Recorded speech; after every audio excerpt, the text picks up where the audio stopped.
Safety at workplace. Workplace safety cannot exist on best practice guidelines and policies alone.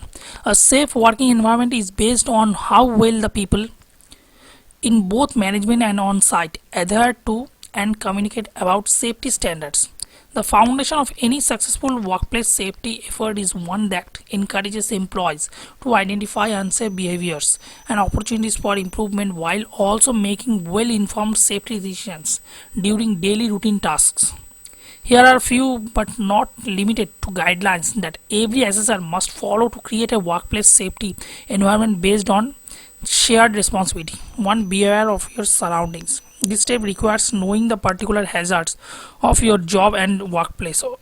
Once you have learned this risk, you are able to keep clear of potential hazardous areas and potential hazardous situations. Also, always be alert of machinery. Take regular breaks. So many work-related injuries and illness occur because an assessor is tired, burned out, and not alert to their surroundings. Taking regular breaks help you stay fresh on the job. Use tools and machines properly. Take the proper precautions when using tools and never take shortcuts. Taking shortcuts is one of the leading cause of workplace injury. Using tools the right way greatly reduces the chance of workplace injury. Keep emergency exits easily accessible. In case of an emergency, you will need quick, easy access to the exits. It's also recommended to keep clear access to equipment shut-offs in case you need to quickly stop them from functioning. Report unsafe conditions to AA or THSC. We need to be informed about any workplace safety hazards of risks. They are legally obligated to ensure their employees have a safe working environment and will take care of the unsafe conditions and make them safe for you and others. Stay sober. When a worker's ability to exercise judgment, coordination, motor control, concentration or alertness is compromised, this leads to any number of risks for workplace injury and fatalities. Reduce workplace stress. Common cause of workplace stress include long hours, heavy workload, job insecurity and conflicts with co-workers or managers. Take your concerns about workplace stress to your supervisor to see how they might help you address them. Wear the correct safety equipment. If you are not wearing the correct safety equipment for a task, you may get injured.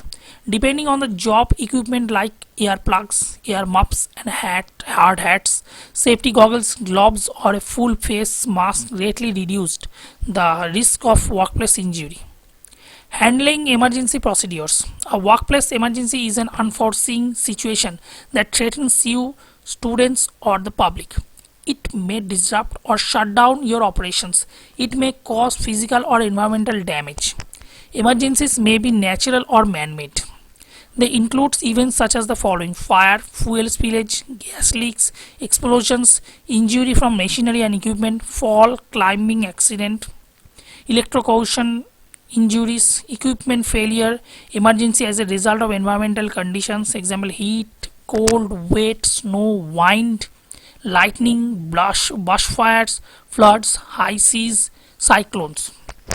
Emergencies requiring evacuation, hazardous substances and chemical spills, internal emergencies such as loss of power or water supply and structural collapse, serious injury events or medical emergencies, bomb threats, civil disorder or criminal acts such as robberies and shootings, hostage situations or terrorism. Probably the best advice in planning for an emergency is to plan for the unexpected. Plan for worst case scenarios. That will mean that all response plans are likely to be of sufficient scope to cope with the situation. Nobody expects an emergency or disaster. Yet the simple truth is that emergencies and disasters can strike anyone, anytime and anywhere. You may be forced to evacuate your facilities when you least expect it. The best way to protect yourself, fellow workers and candidates as a whole is to expect the unexpected and have well thought out emergency plans to implement if an emergency arises. It is advised that an assessor will be versed in the following procedure: first aid, use of fire safety equipment, uses and safety procedures of equipment that will be used during assessment. Over and above all, the assessor must maintain calm and composure and handle the emergency without panic or creating chaos. Incident reporting on grievance resolution.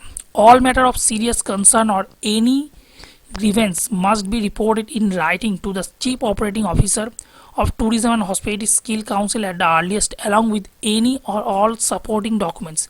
This will be resolved after proper investigation of all aspects of the incident or complaint.